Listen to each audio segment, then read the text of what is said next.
Marami ang nagtatanong kung kailan mag-expire ang kontrata ni Bea sa GMA Network. Pinag-uusapan kasi sa social media na, very soon, na raw ang pagre-renew niya ng kontrata.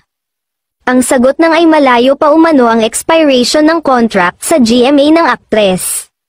Pero, magre-renew ito dahil may next project na nga ito sa network. Pag-uusapan na nga ang susunod niyang proyekto sa Kapuso habang may iba siyang ginagawang show.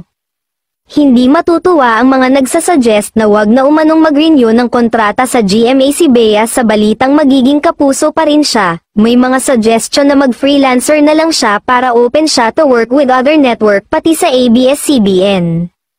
Wala pang timeline kung kailan ang next project ni Bea sa GMA dahil marami siyang projects na gagawin at nakafocus siya ngayon sa Widow's War.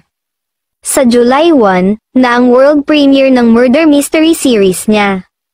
Pagkatapos na ng WW, sisimulan na ni Bea ang series for HBO to be directed by Eric Mati. Isusunod nito ang movie sa reality films. May mga film offers kay Bea na hindi natanggap for 2024 Metro Manila Film Festival. Hindi na umano kaya ng schedule nito, kasama pa sa nagpapasikip sa schedule ng aktres ang TVC shoot for her endorsements. Kaya mali ang sinasabi ng basher nito na nabawasan ang kinang ni Bea nang lumipat sa GMA. Sunod-sunod pa rin ang projects nito at pinag-uusapan pa rin.